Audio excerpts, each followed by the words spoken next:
नमस्कार, मी डॉक्टर भास्कर पाटील, मधुमेह तज्ञ, सोलापूर डायबिटीस केअर सेंटर आणि डायबिटीस फूड केअर सेंटर. आज आपण डायबेटिक फूट इन्फेक्शन्स किंवा डायबेटिक फूट अल्सर याच्याविषयी बोलणार आहोत. तर हा डायबेटिक पेशंटच्या पायांच्या जखमा इतर व्यक्तींपेक्षा जास्त डायबेटिक फूट अल्सर आणि इन्फेक्शन जास्त धोका आहे.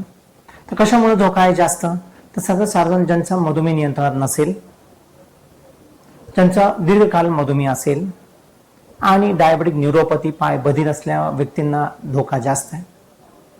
डायबेटिक व्हॅस्क्युलर डिसीज असेल, पेरिफेरल व्हॅस्क्युलर डिसीज असेल तर रक्तवाहिन्या जर ब्लॉक झाल्या तर गँग्रीनचा धोका वाढतो. डिफॉर्मिटी असेल आणि शुगर अनियंत्रित असेल तर इन्फेक्शनचा धोका कशामुळे की प्रतिकारशक्ती कमी झाल्यामुळे जंतू संसर्ग होण्याचा धोका जास्त. त्यामुळे ह्या 5-6 गोष्टीमुळे डायबेटिक पेशंटला डायबेटिक फूट अल्सर इन्फेक्शन होण्याचा धोका जास्त आहे. आणि योग्य वेळी जर आपण त्याचं निदान केलं नाही, उपचार घेतला नाही तर बोट किंवा पाय गमावण्याची संभावना जास्त आहे.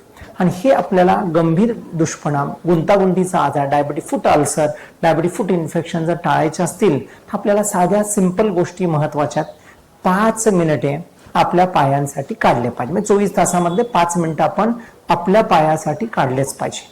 त्यासाठी पावलांची काळजी घेणं महत्वाचं आहे. दररोज पायाची तपासणी महत्वाची आहे. म्हणजे तुमचा पाय स्वतः तुम्ही आपल्या डोळ्यांनी तपासणी केलं पाहिजे. पायाच्या डॉर्सम म्हणजे वरच्या भागाला, तळव्याला, दोन्ही बोटाच्या मध्ये याची तपासणी करणं महत्वाचं आहे की जिथे क्रॅक्स असतील, अल्सर असतील, जगसूज असेल किंवा कॅलोसिटी असतील, घट्ट असेल, हे सगळं आपल्याला डायबेटिक फूट अल्सर होण्याच्या अगोदरचे सिम्पटम्स असतात ते लवकर निदान करून डॉक्टरना भेटून त्याच्यावर उपचार घेणं महत्वाचं. म्हणजे दररोजची देखरेख, पायांची तपासणी करणं महत्वाचं. पायाची स्वच्छता, दररोज पाय स्वच्छ धुतले पाहिजे कोमट पाण्याने आणि धुतल्यानंतर तर ते कोरडे करण्यासाठी टॉवेल, कॉटनचा टॉवेल किंवा नॅपकिन वापरून तो कोरडा केला की तो म्हणजे क्रॅक्स टाळतात आणि इन्फेक्शन धोका कमी होतो. आणि तसंच पाय ओले असतानाच आंघोळीनंतर किंवा पाय धुतल्यानंतर नख जेव्हा सॉफ्ट होतात किंवा मऊ होतात त्यावेळेस सरळ रेषेत चमडीला न काचता आपण पायाचे नख कापणं गरजेचं आहे. आता पायांची काळजी घेणार, अनवाणी न चालणे सगळ्यात महत्वाचं.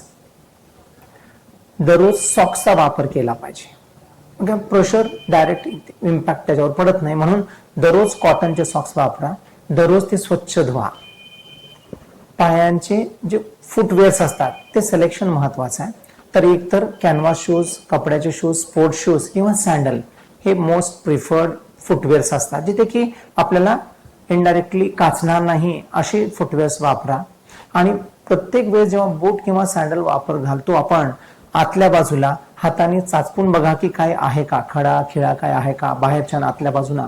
हे खूप महत्वाचं, कारण पाय बधीर असणाऱ्या मधुमेह व्यक्तींना तर तो जर पायाचं संवेदना नसतील तर हा निमित्त काट्याचं किंवा टोचण्याचं निमित्त अल्सर, इन्फेक्शनचा धोका तो अननोटीस राहतो. लक्ष नसल्यामुळे इन्फेक्शनचा धोका वाढतो. त्यामुळं फुटवेअर्स खूप महत्वाचे आहेत.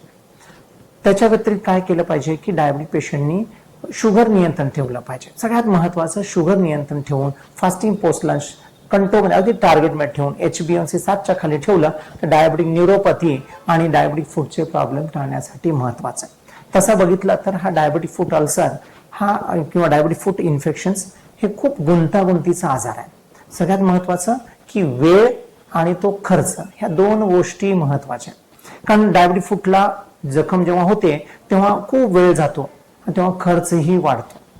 मधुमेह व्यक्तींनी जर वर्षी एकदा तरी पावलांची तपासणी करणं आवश्यक आहे. त्याच्यामध्ये VPT टेस्ट आहे, त्याच्यामध्ये डॉपलर टेस्ट आहेत, आर्टेरियल डॉपलर EBA इंडेक्ससाठी, पिरोग्राम आहे, फूट स्कॅन आहे.